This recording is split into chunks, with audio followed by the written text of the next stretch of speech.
3, 2, 1, 0.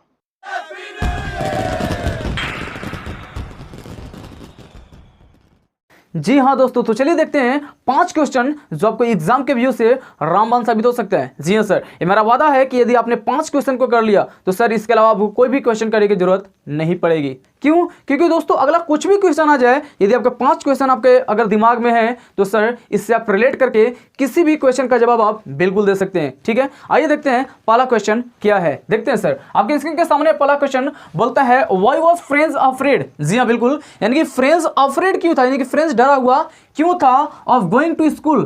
क्या चीज के लिए? स्कूल जाने के लिए। दैट डे यानी कि उस दिन, यानी कि जो लड़का था उस दिन स्कूल जाने के लिए क्यों डरा हुआ था। जी हाँ दोस्तों, आपने अगर ईमानदारी से तो लास्ट लेसन को पढ़ा होगा तो सर मैं आपको वादे के साथ कह सकता हूं कि आपको बिल्कुल पता होगा कि उस दिन लड़का जो था स्कूल जाने के लिए बहुत ज्यादा डरा हुआ क्यों था। क्या सर इसलिए डरा हुआ था? नहीं सर, इसलिए नहीं डरा हुआ था। क्या सर इसलिए डरा हुआ था? बिल्कुल नहीं सर, इसलिए भी नहीं डरा हुआ था। जी हाँ दोस्तों, आइए देखते हैं कि क्यों डरा हुआ था। डरने का कारण मात्र 2 था। ठीक है, देखते हैं आंसर। आंसर बोलता है द फ्रेंड्स वाज अफ्रेड, यानी कि फ्रेंड्स क्या जी था सर? जी हाँ बिल्कुल, अफ्रेड था ऑफ गोइंग टू स्कूल। किस लिए? स्कूल जाने के लिए। दैट डे यानी कि उस दिन। जी हाँ बिल्कुल, यानी कि उस दिन जो फ्रेंड्स था अफ्रेड था, डरा हुआ था स्कूल जाने के लिए। ठीक है, due to following 2 reason. Following का मतलब नीचे दिया हुआ, 2 रीजन यानी कि 2 कारण। जी हाँ, 2 रीजन यानी कि 2 कारण के चलते वो छोटा जो था बहुत ज्यादा डरा हुआ था। आइए देखते हैं, पहला कारण बोलता है he had not prepared his homework. जी हाँ, ही हैड नॉट प्रिपेयर्ड यानी कि वो प्रिपेयर नहीं किया था। क्या चीज नहीं किया था सर? जी हाँ सर, होमवर्क यानी कि वो अपने होमवर्क को पूरा नहीं किया था। यानी कि पिछले दिन जो एम हेमल सर ने उसे पार्टिसिपल पे क्वेश्चन करके आने के लिए बोले थे, वो छोटा जो है होमवर्क को पूरा नहीं किया था, इसीलिए क्या हुआ था? डरा हुआ था। ये हुआ पहला कारण। दूसरा कारण बोलता है he started very late for school that day. जी बिल्कुल, यानी कि ही स्टार्टेड यानी कि चला था वेरी लेट। लेट चलता तो काम चलता, क्या चीज चला था सर?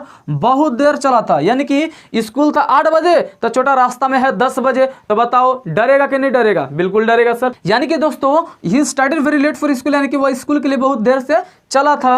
दैट डे उस दिन, यानी कि वो स्कूल के लिए देर से चला था इसलिए डरा हुआ था। तो डरने का कारण कितना था? जी हाँ सर 2 था। पहला कारण कि अपना होमवर्क को पूरा नहीं किया था इसलिए डरा हुआ था, और दूसरा कारण he started very late for the school that day, यानी कि उस दिन वह लेट से स्कूल चला था इसलिए बहुत ज्यादा डरा हुआ था। ठीक है, ये है आपका पहला क्वेश्चन जो वीवीआई है सर। जी हाँ बिल्कुल, अगला क्वेश्चन देखते हैं। अगला क्वेश्चन बोलता है, जी हाँ देखते हैं क्या बोलता है। हाँ सर, सेकंड क्वेश्चन बोलता है व्हाट डिड फ्रेंड्स नोटिस। जी हाँ, यानी कि फ्रेंड्स जो लड़का है जो स्कूल के लिए क्या हुआ था?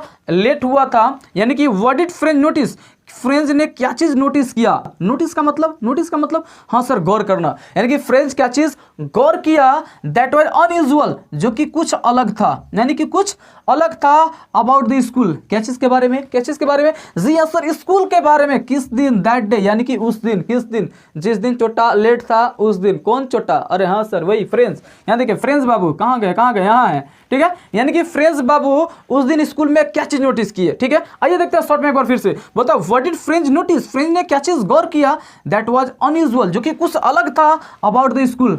किसके बारे में? स्कूल के बारे में। दैट डे यानी कि उस दिन। किस दिन? जिस दिन बाबू लेट थे उस दिन। कोई दिक्कत यहां तक? ना सर। आइए देखते हैं कि फ्रेंड्स उस दिन क्या क्या स्कूल में नोटिस किया। देखते हैं सर, बोलता है the school was very quite, यानी कि जो स्कूल था उस दिन, यानी कि जो स्कूल था, ठीक है, वाज वेरी क्वाइट। क्वाइट का मतलब जी हाँ सर बिल्कुल शांत था। एंड स्टिल, बिल्कुल एकदम स्थिर था, यानी कि कोई शोरगुल वगैरह स्कूल में उस दिन नहीं थे, यानी कोई हल्ला नहीं था। यहां तक कोई दिक्कत? ना सर। आइए देखते हैं अगला पॉइंट। बोलता है there was no sound of opening and closing of desk. जी हाँ, देयर वाज नो साउंड यानी कि कोई भी आवाजें नहीं थी ओपनिंग यानी कि खुलने का, एंड क्लोजिंग यानी कि बंद होने का। किसका? डेस्क का। ठीक है, यानी कि बच्चे लोग जो डेस्क को खोलते थे बंद करते थे, इस सब भी आवाजें फ्रेंड्स को सुनाई देता था पहले, लेकिन आज जब वो स्कूल पहुंचा है जिस दिन बच्चा लेट है उस दिन उन्होंने नोटिस किया कि कोई भी ऐसा शोरगुल, कोई भी ऐसा आवाजें नहीं है। यहां तक डाउट सर? नहीं सर। आगे बढ़ जाए? हाँ सर बिल्कुल बढ़ जाइए। देखते हैं सर थर्ड पॉइंट क्या बोलता है। There was no any kinds of hustle and bustle. जी हाँ सर, हस्टल एंड बस्टल का मतलब होता है धक्का धुक्की। ठीक है, यानी कि वहां पर कोई शोरगुल, आवाजें, कोई भी धक्का धुक्की वगैरह नहीं था। पॉइंट नंबर 3 क्लियर हुआ? जी हाँ सर बिल्कुल हुआ। पॉइंट नंबर 4 बोलता है दैट डे यानी कि हाँ सर उस दिन, दैट डे यानी कि उस दिन एम हेमेल यानी कि जो एम हेमेल सर थे स्कूल के, ठीक है, यानी कि दैट डे एम हेमेल और यानी कि पहने हुए थे क्या चीज, अ ब्यूटीफुल, वाह वाह वाह मजा ही आ गया, ब्यूटीफुल यानी कि खूबसूरत ग्रीन कोट, जी हाँ सर, ग्रीन कोट यानी कि हरा कोट, यानी कि खूबसूरत सा एक हरा कलर का कोट पहने हुए थे, ठीक है, जो कि फ्रेंड्स सर उस कोट वगैरह को कभी नहीं पहना करते थे, यदि कोई खास दिन हो तभी पहना करते थे, या फिर अगर प्राइज डिस्ट्रीब्यूशन डे हो तभी पहना करते थे, ठीक है। लेकिन दोस्तों फ्रेंड्स इस सभी चीजों को देखकर आश्चर्यचकित हो रहा है, फ्रेंड्स देख रहा है कि ना तो आज कोई स्पेशल डे है और नहीं प्राइज डिस्ट्रीब्यूशन डे है, फिर भी एमएमएल पूरा झाड़ के आए हुए हैं, कारण क्या है, ठीक है। आइए सर देखते हैं पॉइंट नंबर लास्ट पॉइंट बोलता है द एल्डरली पीपल, यानी कि जो एल्डरली पीपल थे, यानी कि जो उम्र में थोड़े जो बड़े थे, ठीक है, यानी कि बड़े बड़े लोग भी आए हुए थे, ठीक है, वही बोलता है the elderly people of the village, यानी कि गांव के जो एल्डरली लोग थे, occupied the back benches that day, जी हाँ, यानी कि ऑक्यूपाइड किए हुए थे, कहने का मतलब कि बैठे हुए थे, ठीक है, दी बैक बेंचेस दैट डे, यानी कि उस दिन जो है पीछे का बेंच जो कि हमेशा खाली रहता था, उस दिन जो है क्या चीज है, ऑक्यूपाइड, यानी कि पूरा का पूरा भरा पड़ा है, पूरा का पूरा भरा पड़ा है। कौन लोग बैठे हुए हैं, जी हाँ sir, elderly people, elderly people यानी कि बड़े बुजुर्ग लोग जो है गांव के, कहाँ का, विलेज का, वो क्या किए हुए हैं, बैठे हुए हैं, कहाँ पर, बैक बेंचेस पर, बैक बेंचेस पर दैट डे, यानी कि उस दिन। जी हाँ दोस्तों, यदि आपने ईमानदारी से चैप्टर को पढ़ा होगा तो सर को पता होगा कि सर उस दिन नोटिस किया था फ्रेंड्स कि पीछे का बेंच जो कि हमेशा खाली रहता था, आज जो है बूढ़े लोग भी वहां पर आकर के बैठे हुए हैं। जी हाँ, और फ्रेंड्स इस सारी चीजों को देख करके आश्चर्यचकित होता है। कोई दिक्कत सर? तो जी हाँ दोस्तों,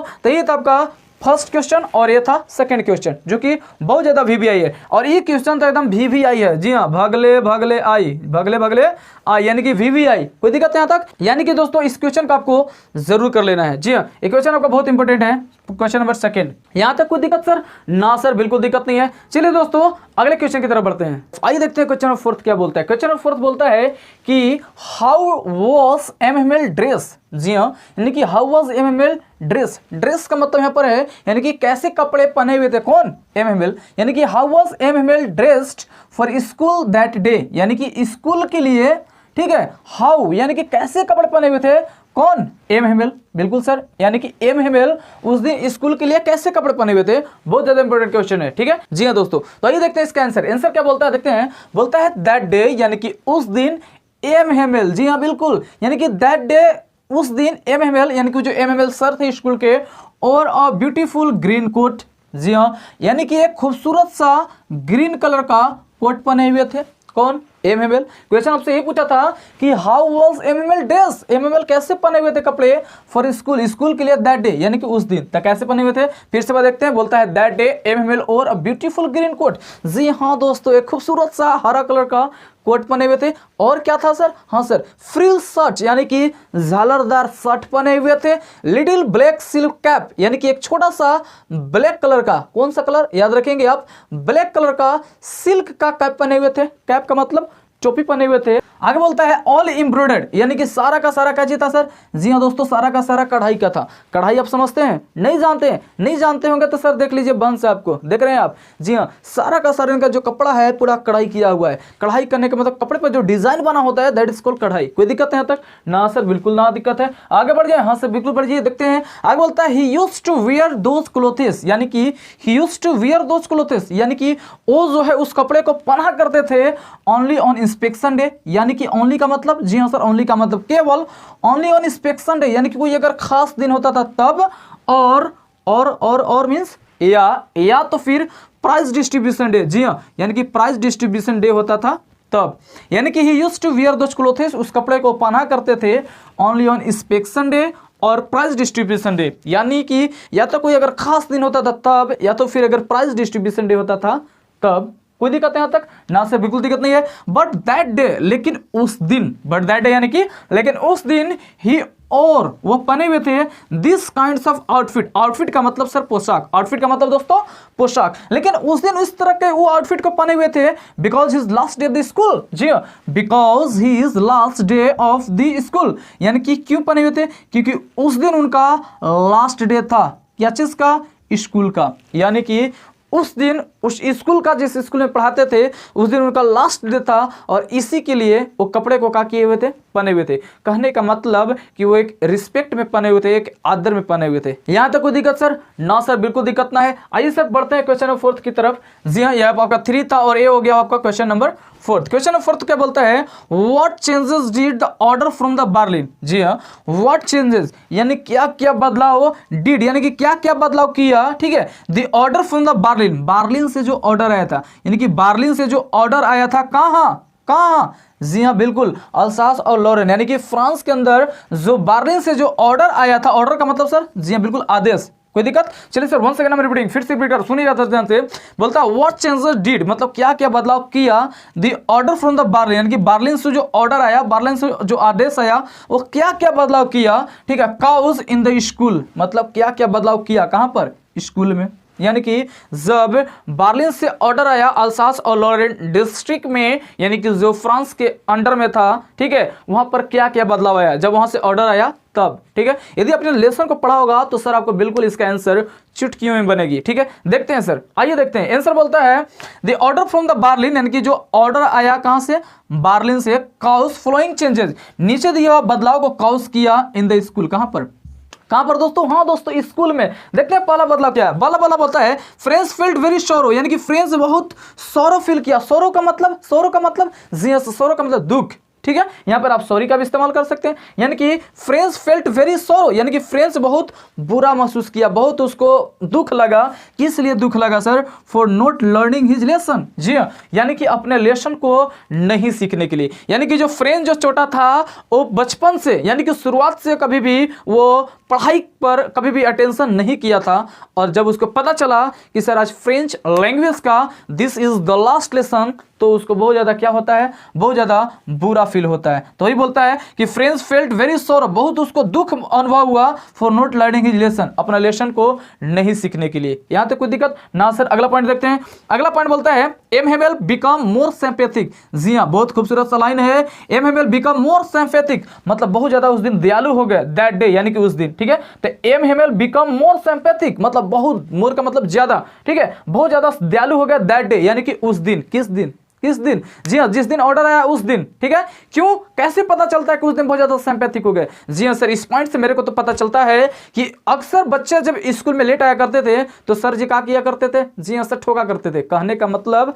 एक आध झप लगाया करते थे, उनके पास रूल था, उनसे एक आध डंडा दिया करते थे, ठीक है। लेकिन उस दिन जब लड़का फ्रेंड्स जो है लेट आया था तो उस दिन बच्चे को डांटते भी नहीं है, बोलते भी नहीं है, बल्कि यहां तक कहते हैं कि फ्रेंड्स आप जल्दी जाकर अपने सीट पर बैठ जाइए, हम आपके बिना ही लेसन को क्या करने वाले हैं? जी हाँ सर, शुरू करने वाले हैं। कोई दिक्कत? यानी कि जिस दिन, यानी कि उस दिन वो क्या हो गए? ज्यादा सिंपैथिक हो गए, ज्यादा दयालु हो गए। कोई दिक्कत सर? ना सर। तो ये पॉइंट नंबर 2 कि MML become more sympathetic that day, यानी कि एमएमएल जो है उस दिन बहुत ज्यादा सिंपैथिक हो गया, दैट डे यानी कि उस दिन। यहां तक कोई डाउट ना सर? देखते हैं पॉइंट नंबर 3। पॉइंट नंबर 3 बोलता है the students become more attentive in their classes. जी हाँ, यानी कि जितने भी स्टूडेंट लोग थे उस दिन, जितने भी विद्यार्थी लोग थे, बिकम मोर अटेंटिव, मतलब बहुत ज्यादा ध्यान मग्न हो गए। यानी कहने का मतलब कि बहुत ज्यादा ध्यान से पढ़ने लगे।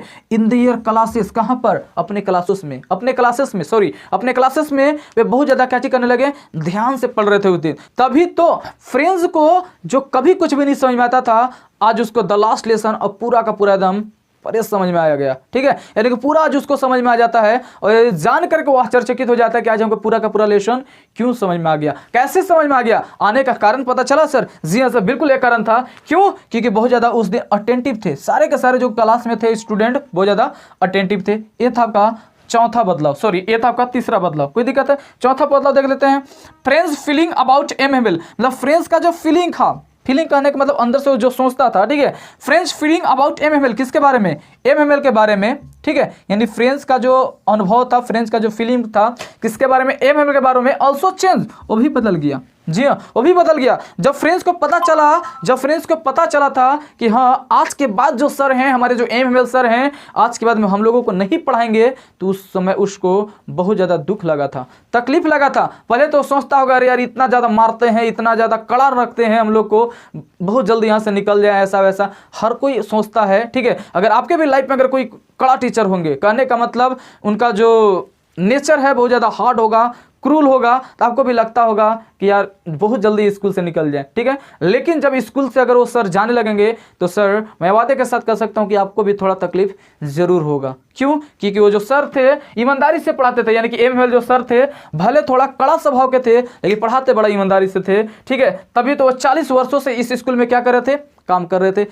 जी हाँ दोस्तों, तो चलिए बढ़ते हैं क्वेश्चन नंबर 5 की तरफ। जी हाँ दोस्तों, तो क्वेश्चन नंबर 5 क्या बोलता है, देखते हैं। बोलता है व्हाट डिड एमएमएल से। जी हाँ, व्हाट डिड एमएमएल से, यानी कि एमएमएल ने क्या चीज कहे अबाउट द फ्रेंच लैंग्वेज। जी हाँ बिल्कुल, यानी कि फ्रेंच लैंग्वेज के बारे में, फ्रेंच लैंग्वेज के बारे में एमएमएल ने क्या कहा। जी हाँ, यानी कि एमएमएल जो सर थे उस दिन फ्रेंच लैंग्वेज के बारे में वे क्या कहते हैं। जी हाँ दोस्तों, आपने अगर द लास्ट लेसन को ईमानदारी से पढ़ाया था आपको बिल्कुल पता होगा कि एमएमएल सर उस दिन फ्रेंच लैंग्वेज के बारे में बहुत ज़्यादा व्याख्या करते हैं, यानी कि बहुत ज़्यादा चीज़ें बताते हैं। देखते हैं क्या क्या बताते हैं। बोलते हैं had high opinion about the French language. जी हाँ, यानी एमएमएल हैड, यानी कि एमएमएल के पास, ठीक है, था हाई ओपिनियन, यानी कि बहुत ज़्यादा हाई ओपिनियन, कहने का मतलब बहुत हाई लेवल पर उनका थिंकिंग था, ओपिनियन था, विचार था, ठीक है, अबाउट फ्रेंच लैंग्वेज। किसके बारे में? फ्रेंच लैंग्वेज के बारे में।